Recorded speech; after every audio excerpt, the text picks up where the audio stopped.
SANDHAN, all Gujarat integrated classroom. સેટેલાઇટના માધ્યમથી જોડતી કડી એટલે સંધાન.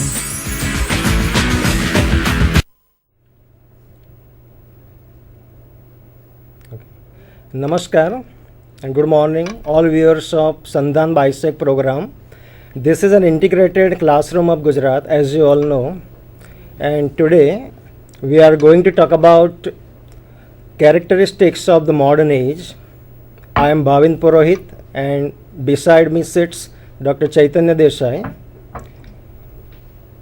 As you know, last Tuesday again you had a lecture, and it was an introductory lecture on Introduction to English Literary Studies, and it was delivered by Dr. Sachin Ketkar and Dr. Deepta Achar from the MS University of Baroda.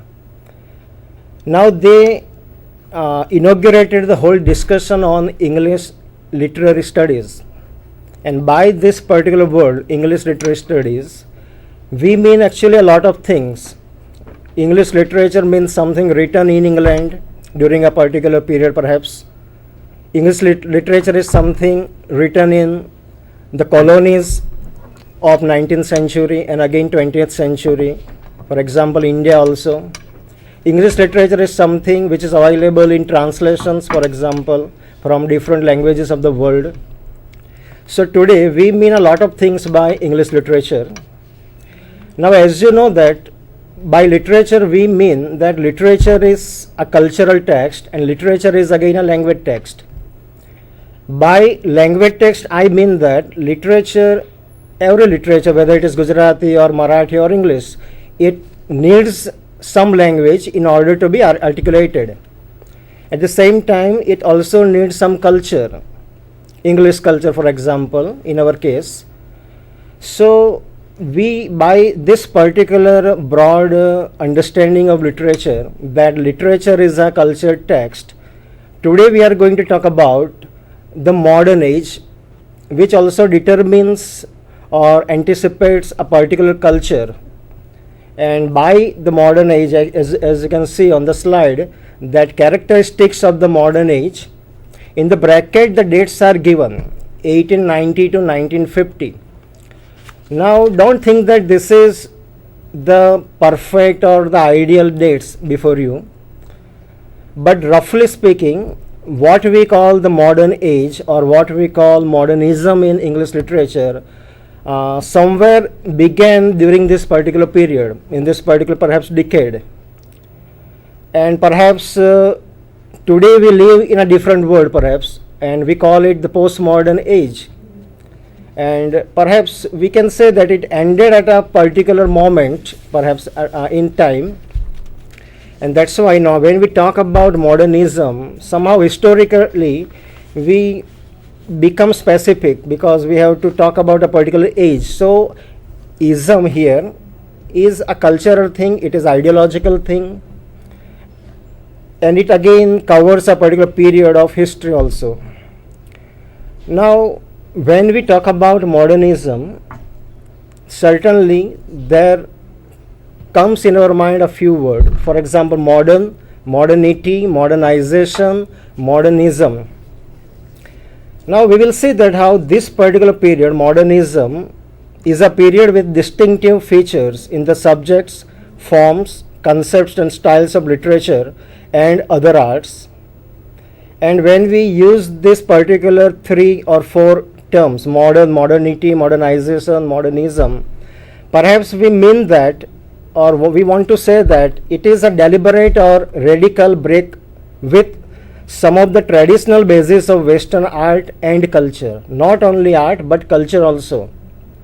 So we will begin talking about these terms in brief, and later on we will try to discuss the major characteristics of this particular age, which represents a different milieu, which represents a different culture, which represents a different stylistic or literary innovations as far as literature is concerned.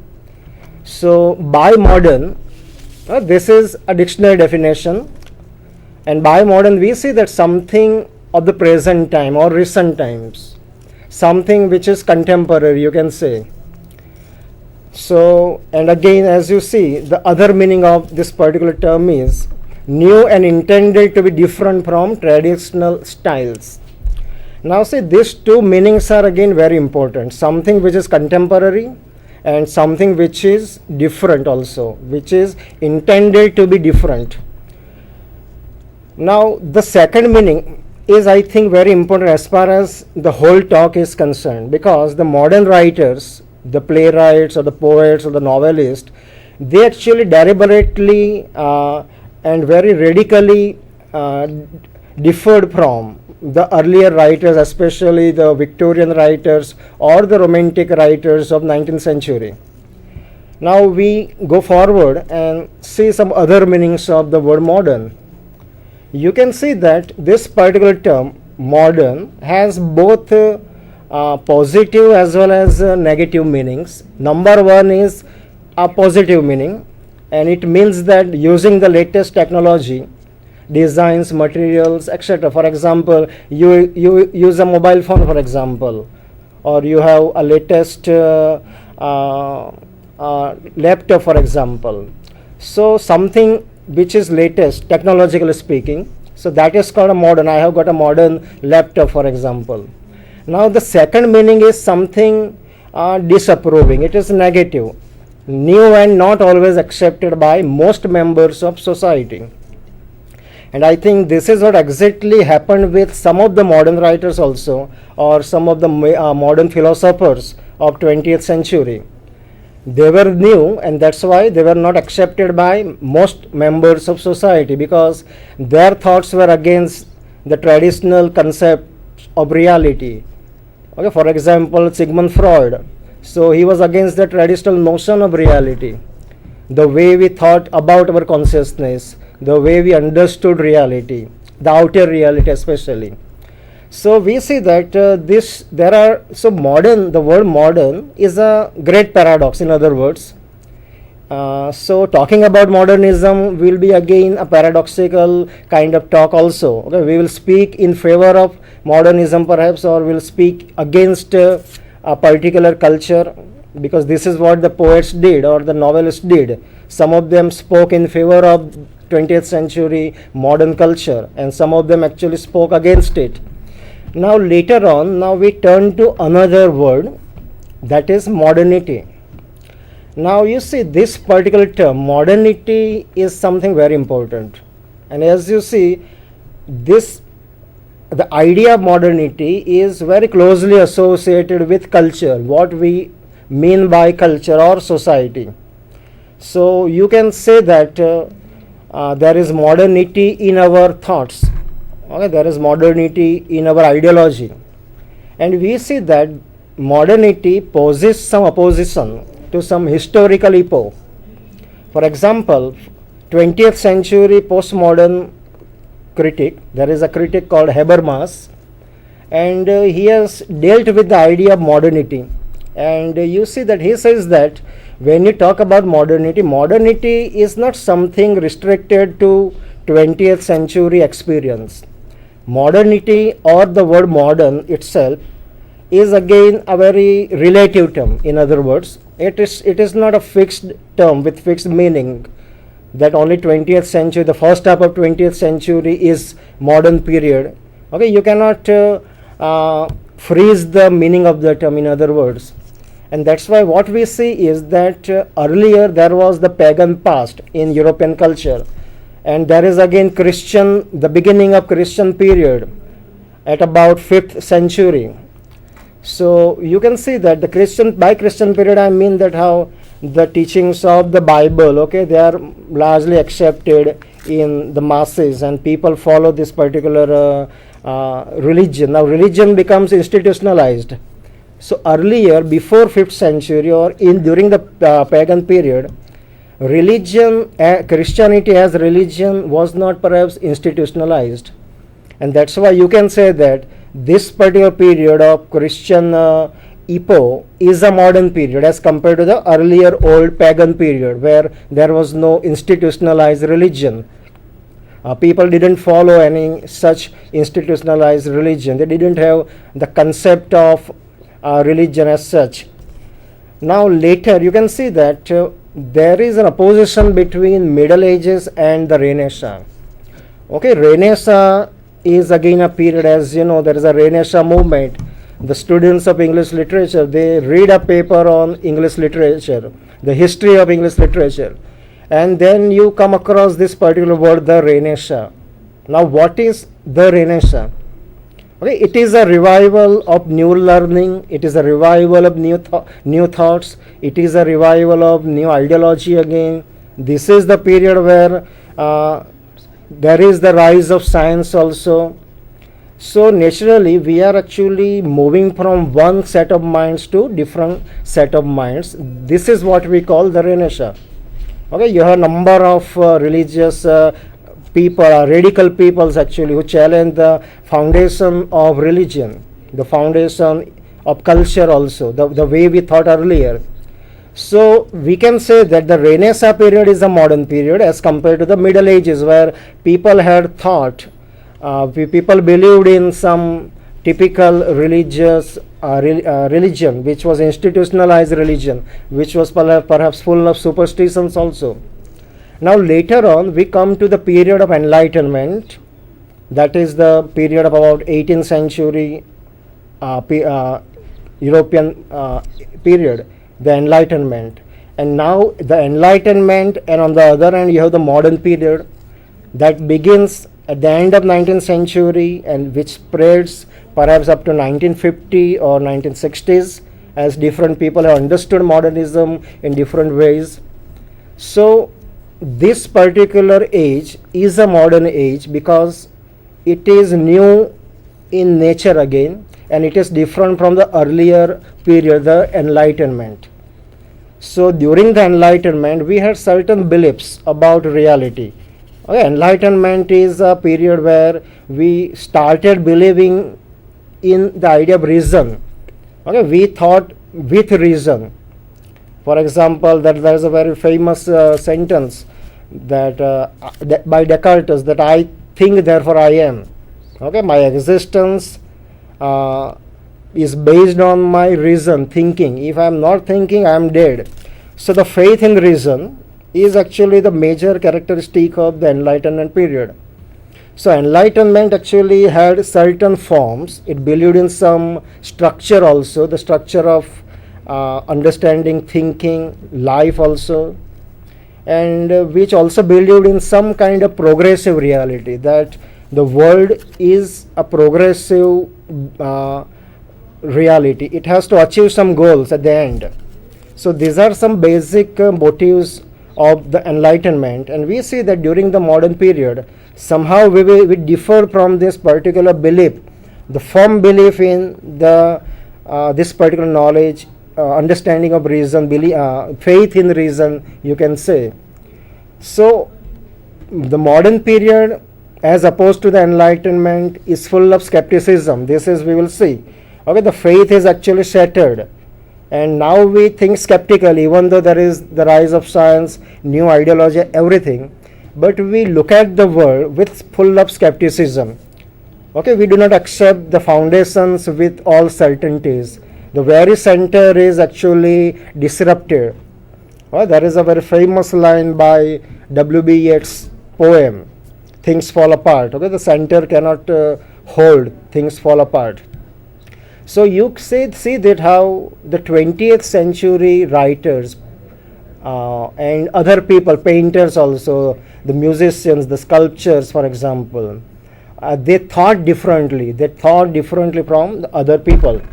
Now later on you can see the slide and see that how the modern period is a period of industrial culture, and it is technological society also, and it is opposed to the agrarian or pre-industrial society. Okay, by agrarian we mean a society based on farming. Okay, the economy was based on farming, and this particular society in which we all live, the 20th century society, it is based on industrial innovations, technological innovations, and that's why we will have to make a distinction between the 20th century society and the earlier sorry,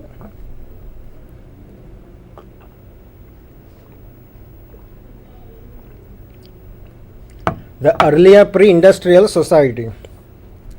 So what happens during the modern period? The entire economy changes. So when we talk about modern literature in particular, we will have to talk about the culture in general also, because literature, as I have told, is a culture text, and by culture we mean religious, economic, political, sociological concerns also, because culture actually lives on all such things. It doesn't live in isolation, and literature is not written in isolation, and that's why economy also affects the writing. Particular political system also affects writing. Economy, political system, everything affects the genre of literature, the forms that we use while writing a novel or something else. So after this particular understanding of modernity, now we move forward to modernity in sociology, because sociology is a branch of knowledge that is associated with society, as the very word is very clear, sociology. It is associated with culture. Now what sociology thinks about modernity? Sociology as a branch of knowledge emerged during the modern period. This is something very interesting to note, and that's why sociology studies the society of the modern time. Now what sociology notices, okay, there are many sociologists, later on we'll talk about them. One of them is Karl Marx, for example. Okay, the other one is Weber, for example. So we'll talk about them later, but sociology says that modernity has complex division of labor. During the modern period, for the first time, we experience greater sense of individual identity. Okay, earlier we had collective identity. Perhaps we thought about self in terms of society, in terms of family. But during this particular period, now you see that from joint family we move towards a nuclear family. So, and again there is a sense of greater individual identity. We talk about the collective identity, about the society, but at the same time we also talk about ourself also. And that's why you see that a number of autobiographies were written during the modern period, because autobiography as a literary genre deals with the whole idea of individual identity. At the same time, the modern period in sociology is about capitalism. Karl Marx has talked about this particular idea of capitalism. So in capitalism, capitalism is an economic system, as you know, as against the earlier economic system. Okay, earlier you had different economic systems, but now capitalism is something which is actually which relies on the movement of money in society. Later on we will talk in detail about this concept, about this term. Now modernity is also death of God, according to sociology. Students, you must have heard the name of famous German philosopher Friedrich Nietzsche, who declared the death of God in the 19th century. When Nietzsche is declaring the death of God, announcing the death of God, he is actually referring to the whole idea of power. He is referring to the whole idea of center.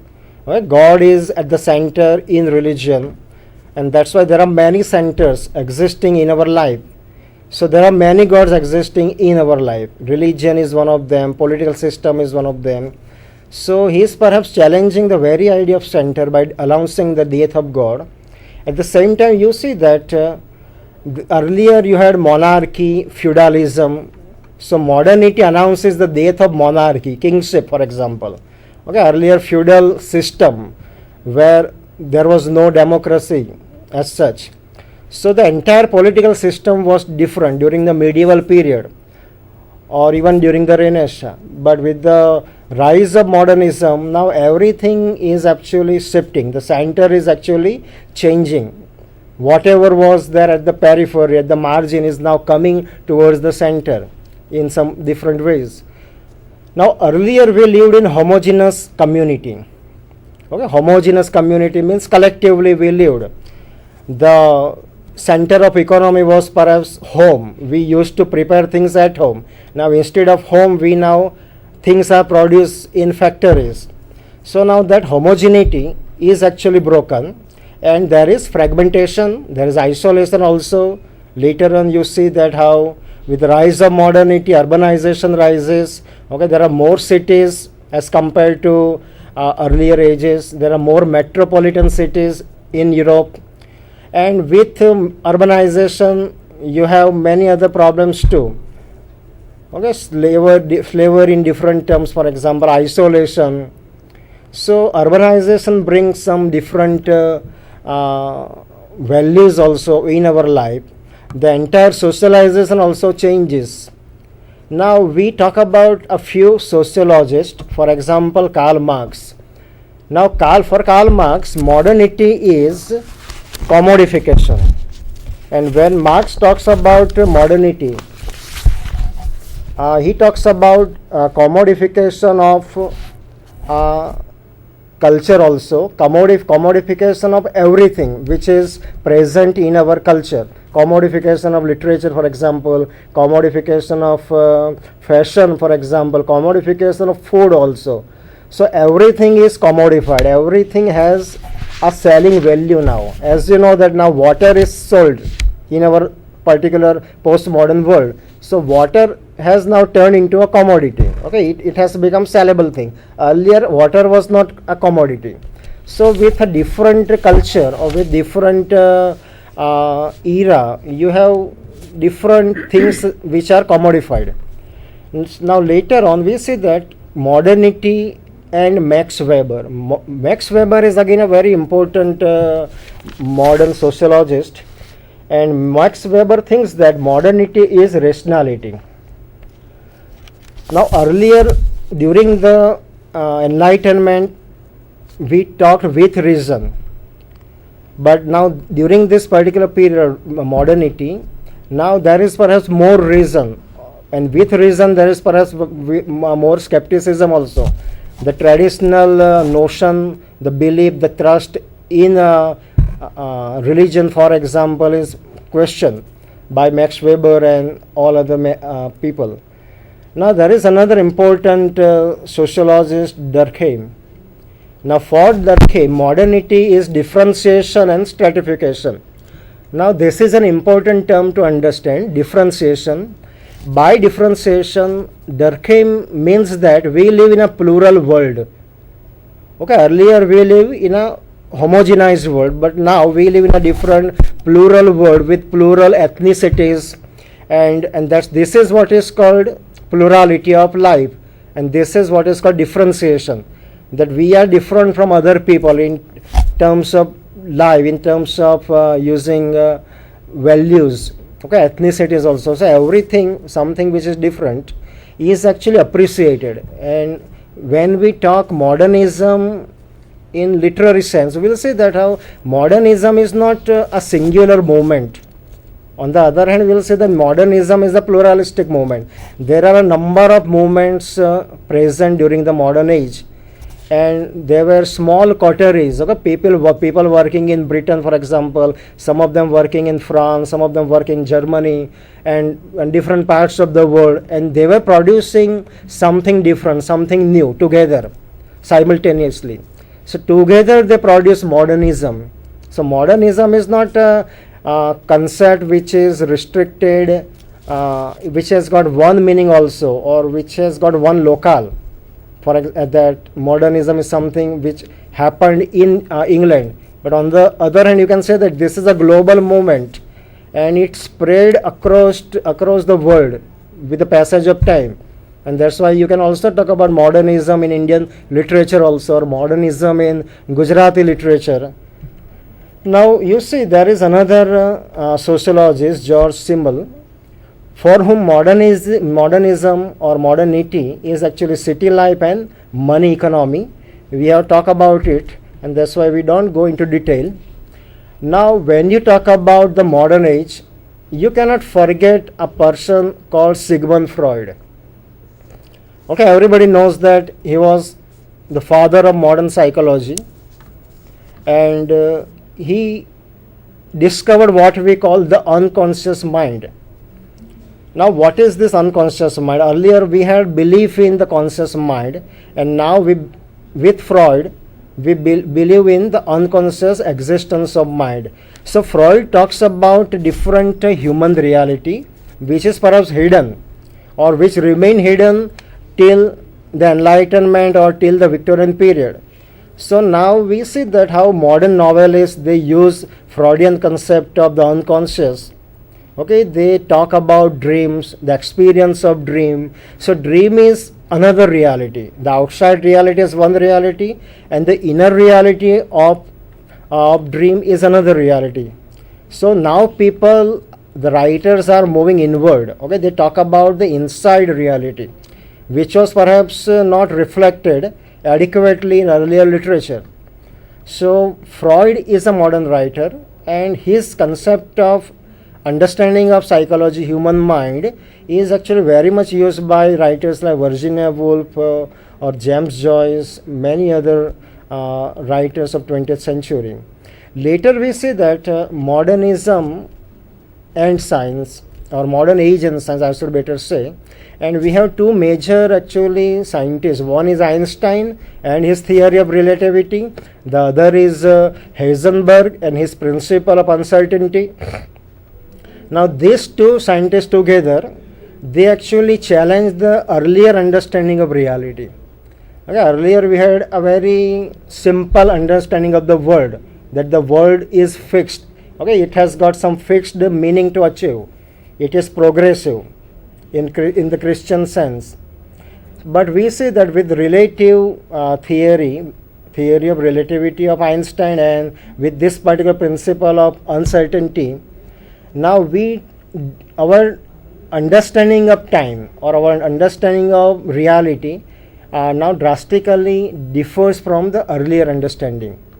And we see that how this particular theory or principles are used by modern writers also, and that's why modern text is again full of uncertainties. You cannot pinpoint a particular thing in a modern point. Okay, it is very much uncertain. The beginning is uncertain, and the end is also uncertain. For example, Eliot has said in one of his poems that how my beginning is my end and my end is my beginning. So the narrative of novel or any type of narrative is totally uncertain. It's not like 18th century novel which has some certainties. There is a particular beginning, middle and end. Now we talk about the very term modernism, because modernism is a term or movement in art, literature, painting, music, architecture, as you see.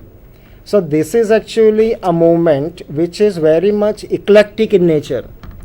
Okay, it is not a very restricted movement, something happened in art, literature or painting, but it's something which happened every walks of life during this particular period.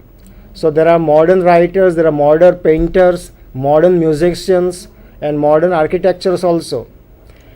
So what is modernism? This is the basic question, and you can see that it's a global movement, and it celebrates as well as condemns the technological age in which we all lived, our forefathers perhaps lived, and this is the great paradox of the term.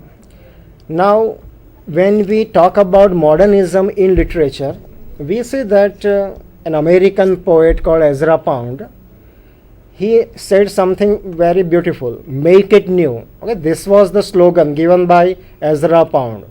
Okay, do something different, whether it is poetry or any literary genre, make it new. Okay, don't follow the traditional norms of writing. So modernism in other sense is against the realist art of 18th and 19th century, and it is greater aesthetic introspection. And we see that how we now talk about stylistic innovations for the first time. Okay, language is used in different ways now. look at Eliot's poems, for example, or look at the narrative techniques used by Joseph Conrad in a novel like Heart of Darkness. So for the first time we see that how the old narrative technique, the understanding of language that we had earlier, now that drastically differs. Okay, language, we believed that language is full of meaning, it gives you some meaning, a particular meaning. Now that understanding is also for the first time questioned during this particular modern period. So we see that how the writers, okay, they use different techniques, for example, juxtaposition, irony, satire. Now there are some movements also. They are actually the movements, they are called the modernist movements, but they happen in different fields during the period. Okay, they are not literary movements, very specifically speaking. Okay, these are the movements from, for example, from the field of painting or from the field of architecture, for example. So imagism is one of them, expressionism, symbolism, vorticism, Dadaism, surrealism, impressionism, cubism, futurism. Okay, there are about 9 or 10 major movements, and they took place in different literary, artistic actually fields of the modern period. Now let us talk about this particular movement, imagism. Okay, as you can read that this was a poetic movement founded by the American poet Ezra Pound, which actually recommends or promotes the exact use of language of common men. And that's why we see that how during the modern, in modern poetry, language also changes. The structure of poetry also changes. Now, and you have new rhythms for new moods, especially when you read Eliot's poems. Okay, you will come across how Eliot uses new rhythms, even though he uses free verse and he doesn't follow pentameter of the earlier period. So we see that in addition to imagism, you have expressionism, which is a movement in painting. I will show you one expressionist painting. Okay, this is a painting by Edward Munch, and it is called Scream. Okay, it was painted in 1893. Now look at the picture, and you see that this is a picture which is different from the earliest realistic tradition of painting, which portrayed human faces as they were. Now here you see that the human face doesn't look like a real human being. Okay, it's a different, or it is not something in traditional sense, you can call it beautiful. This is ugly perhaps. So it represents the ugly nature of that time, and that's why the title of the painting is Scream. Later you see that expressionism as a movement, it was a movement in painting, at the same time it was a movement in poetry also, in drama also, and that's why you see that how in drama you had short disconnected scenes, and the major objective of this movement, expressionist movement, was to explore the unconscious, okay, under the influence of Sigmund Freud. There is a movement called symbolism. Later on, my colleague Dr. Chaitanya Bhai will talk about some major writers. Okay, they were symbolists also, they were novelists also, poets also. On your screen you can see the major symbolists, and they are all poets. Now going ahead, we talk about a movement called vorticism, and as you can read that it was an offshoot of cubism, which was a movement in sculpture also, and it characterizes visual modernism. Ezra Pound actually used this particular term, vorticism, and it is anti-romantic. Okay, it is against the realistic mode of representation. And what Ezra Pound said is very important: break the pentameter. Okay, don't follow the pentameter. You know there are 5 particular meter, 5 iambics in a line. So break that pentameter, use free verse in order to express your free emotions. Now Dadaism, again a similar movement. It is a literary and artistic movement, and it talks about later on it actually anticipates surrealism, okay, which is again indebted to Freudian theories of dream. So the surreal writers, the surreal poets were there, the surreal painters were there. They didn't focus on the nature outer reality, they focused on inner reality. This is what we see.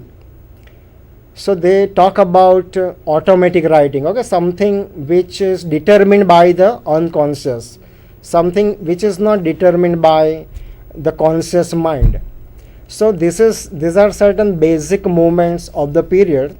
Now with this introduction, now I hand over the mic to my colleague Dr. Chaitanya Desai.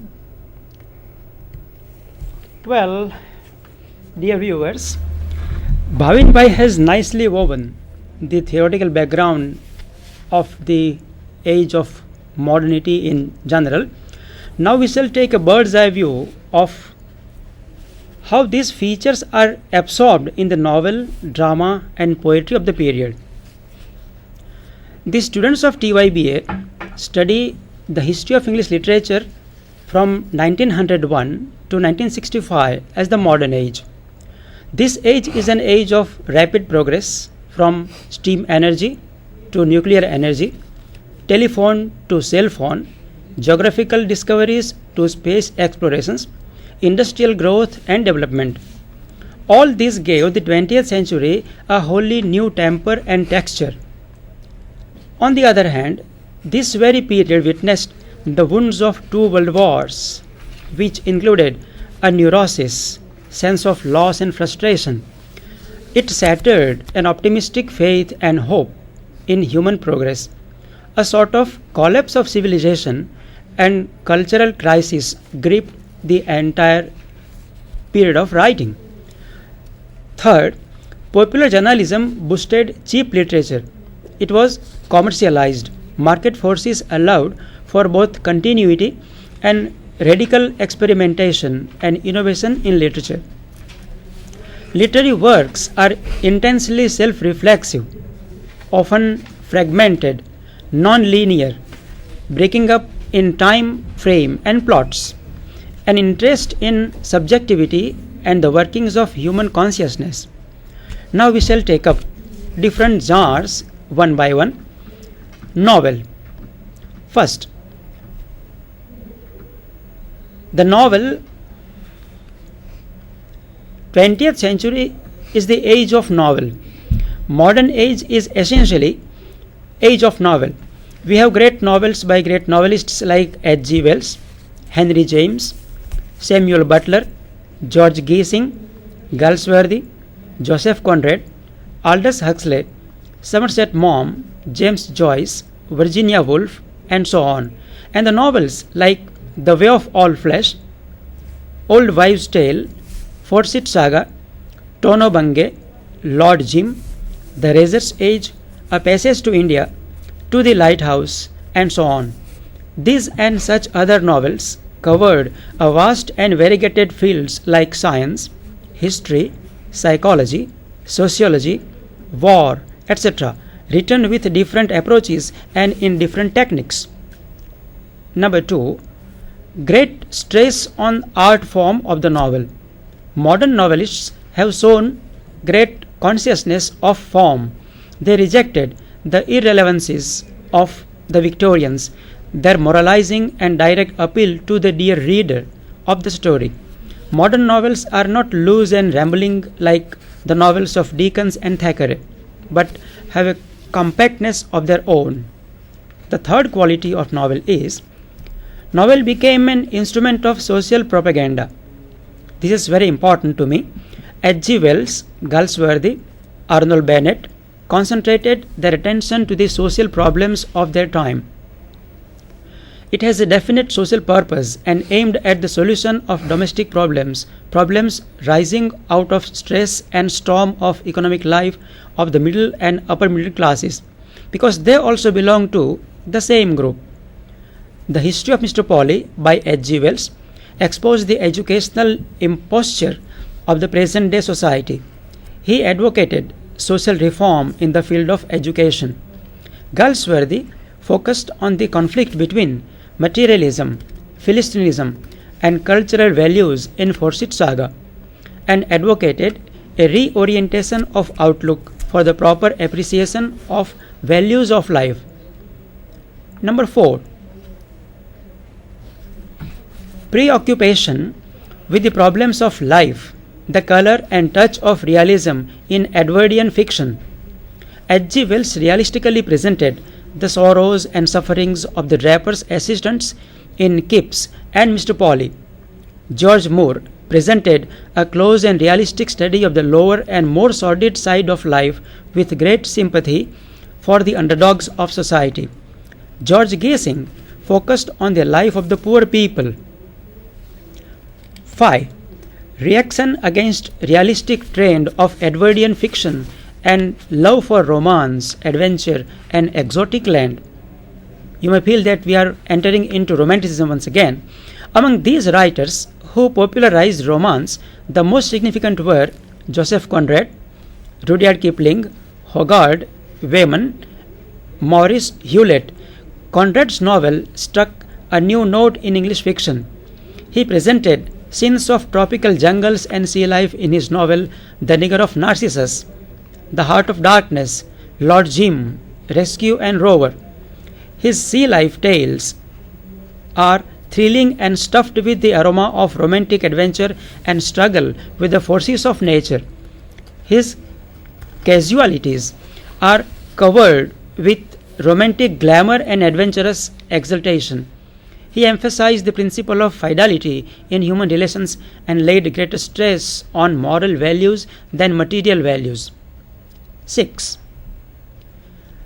The realistic novel became subjective, sex-ridden, and freakish. Georgian novelists exhibited a tendency to glorify sex and basic human emotions and passions.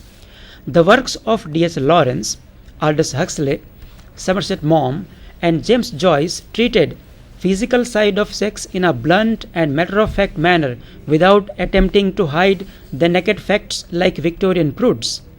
Sons and Lovers, Lady Chatterley's Lover, The White Peacock, Point Counterpoint presented a bold, honest and clear discussion of sex. Number 7 and most important one is psychological portrayal of characters, of which Bhavin Bhai has talked in detail, that is stream of consciousness technique. These novelists follow the expressionist technique of presenting the characters not by reporting their actions and sayings as observed by a recorder, but by making the characters themselves reveal their inmost thoughts, moods and feelings. However, inconsequent and fragmentary and fleeting they may be, everything is in a flux, moving as if in the flow of stream. Novels like To the Lighthouse, Mrs. Dalloway, The Waves, Ulysses are good examples of such novels. Impact of science.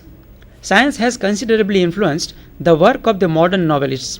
Science has revealed innumerable aspects of life and nature to the modern novelists and has opened new vistas of thought and imagination to be employed in fiction. The scientific romances of H.G. Wells in Time Machine, The Invisible Man, Aldous Huxley's The Brave New World are good examples of scientific romances. Another genre of novel in this direction may be the popular novel or mass novel. The 20th century has seen a boom in the popular or mass novel. Intended as thrillers, airport and train reading, and simple entertainment, the popular fiction industry has generated profits, celebrities, and social criticism. Fashion, shopping, consumerism, tourism and travel, partying and socialization, crime and horror are the subjects of popular novel. From Agatha Christie to P.G. Wodehouse to Isaac Asimov and Stephen King, the popular novel has held sway in the 20th century. These bestsellers are popularly available across the world. Film and TV adaptations have made them more famous. Harry Potter phenomena is a good example of popular novel. The last one in the field of novel is the campus novel or the university novel. As we had university wits in Elizabethan period, this campus novel are written by the professors of the university campus. The 20th century satire novel achieves its peak in a slim tale set in an academic surroundings. Lucky Jim by Kingsley Amis, The History Man by Malcolm Bradbury, Changing Places by David Lodge, Possessions by Beat are examples of campus novel. Amis mocked the pretentiousness of the academics in the portrait of Jean Dixon. David Lodge explored the question of research, funding, and politics of contemporary literary theory with the portrait of feminism. These novels reflect an anxiety in universities about the fate of the humanities and the ethics of research and politics in appointments. With this, we may conclude that the features of 20th century fiction would be like this: massive experimentation with form and language, influenced by theories and philosophies of the mind, Freudianism. Novelists commented on the art of novel. Increased interest in workings of the mind resulted in studies of human subjectivity. Politically conscious fiction and some political allegories. Numerous genres ranging from satire to historical and scientific romances. The historical context of the various nationalists' movements in parts of the Britain Empire are crucial to the understanding of several authors. Entering into the field of drama, I would begin with realism. With the renewed interest in realism and naturalism, the modern dramatists dealt with the real problems of contemporary life. They made theatre a mirror to life and society rather than an escape from life. Henrik Ibsen popularized realism in modern drama. His examples was followed by Robertson, Jones, Pinero, Galsworthy, and Bernard Shaw. They dealt with problems of justice, law, marriage, administration, and conflict between capital and labor. They used the theatre as a means of bringing about social reforms. In other words, they developed the problem play as an effective medium of social criticism and generally vindicated the right of individual to shape his life and destiny. We have Candida, Major Barbara, Pygmalion, Justice as good examples. Second, the play of ideas. Modern drama is essentially a drama of ideas rather than action. The dramatist employed the stage to give expression to certain ideas which they seek to promote in society. Third is romanticism. A new wave of romanticism swept over modern drama with the efforts of J.M. Barrie for some years of 20th century. He kept aloof from sordid and squalid realities of life and made excursions into a world of romance, fantasy, magic, and supernaturalism. The plays like Mary Rose, Peter Pan, A Kiss for Cinderella, Admirable Crichton, Dear Brutus, these plays provided an escape from the drab and dull realities of modern life. The next is poetic plays or verse drama. Another reaction to realism and naturalism in drama is found in popularization of poetic plays by poets like T.S. Eliot, W.B. Yeats, John Masefield, John Drinkwater, Stephen Phillips, Christopher Fry, etc. They believed that poetry is the natural and complete medium for drama, and the verse play is capable of something much more intense and exciting. Murder in the Cathedral, A Phoenix Too Frequent, The Ladies Not for Burning are good examples of such plays. Historical and biographical plays, we have Oliver Cromwell and Robert Lee are notable historical plays. Rudolph Bezier and Reddington Berkeley tried biographical plays portraying lives of Robert Browning, Florence Nightingale, respectively. Impressionistic drama, expressionistic trend, and the theatre of the absurd I skip over because we are running short of time, please. So now I take up poetry.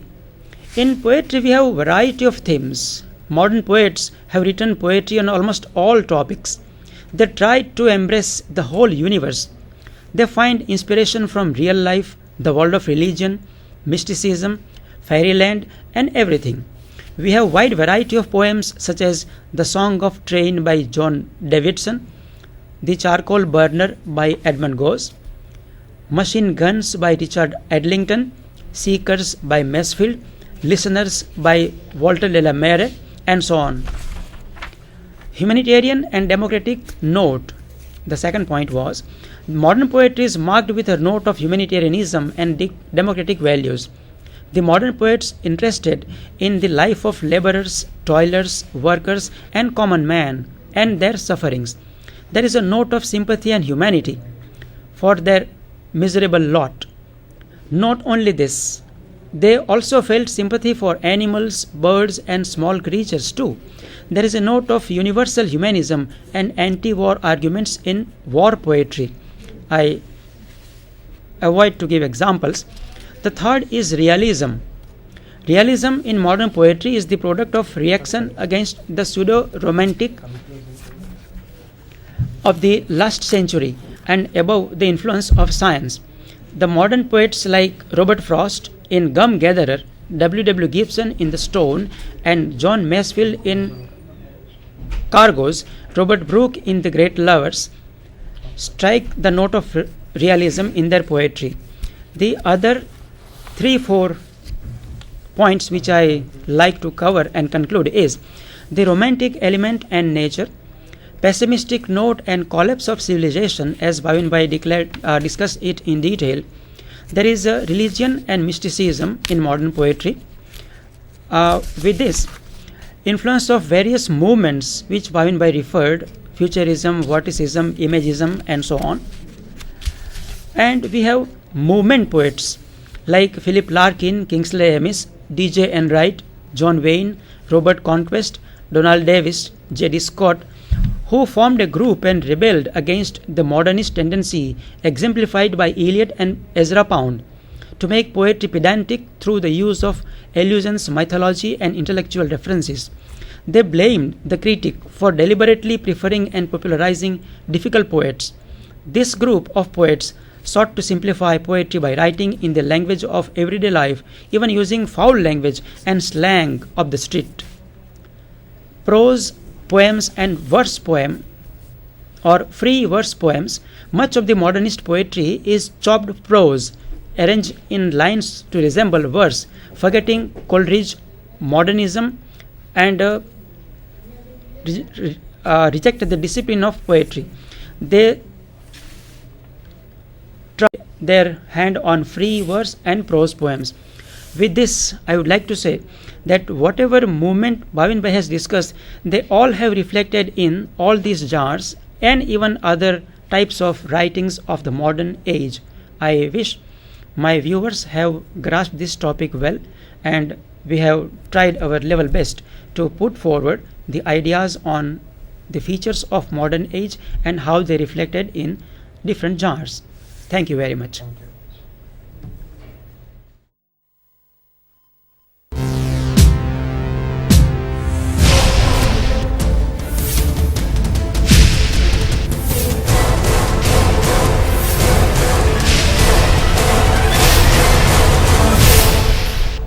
SANDHAN, All Gujarat Integrated Classroom. સેટેલાઇટના માધ્યમથી જોડતી કડી એટલે સંધાન.